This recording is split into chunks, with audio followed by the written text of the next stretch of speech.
Today I'm going to give you the snapper mower update part 2. About 3 days ago I started disassembling this thing, and before disassembling this thing I replaced the front plastic wheels that were on it with these ball bearing wheels. The plastic wheels were pretty sloppy and they moved around a lot. And then I took the engine off. I removed the engine, and before removing the engine I disconnected the throttle cable and the band brake cable. And then I tipped the mower over and loosened the 3 or 4 mounting bolts, and the engine came right out.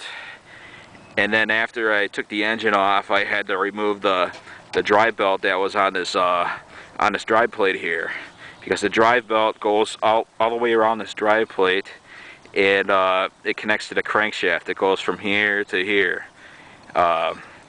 Because I have a new belt that I bought when I bought the blade adapter, and I want to install that on there because now is the best time to do it. Otherwise, if you got the motor on the mower, it's going to be a pain in the ass.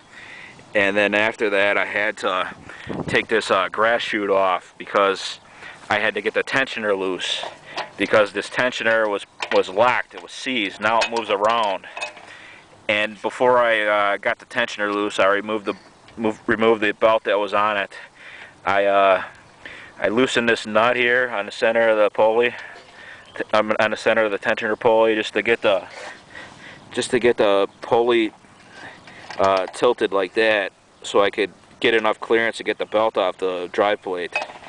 And yeah, the tensioner was seized.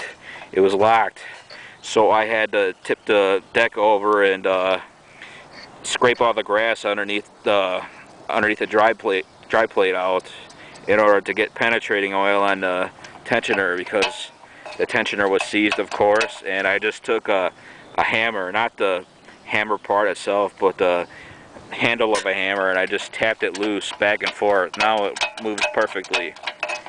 And then I took the engine, the replacement engine, and I put it on the deck just to get a fit with the blade on it, and it has a good fit, so I know that's good. And yeah, hopefully I'll get this thing working soon, and everything looks good so far. A little pitfalls, but everything's going great otherwise. And yeah, and I tested the replacement engine out for spark. It does have spark, so I know that's still good. The last time it was on that old mower, it did run. I didn't throw gas in it. I think I just put a few like spurts of carb cleaner in the spark plug hole to get it to fire, but it does fire, so I know it runs. And yeah. And then another thing too, when I got my 87 snapper, the woman, my friend Steve's mother that had the mower, gave me 2 grass bags. She gave me the white grass bag that came with it, and a different snapper bag, which is black.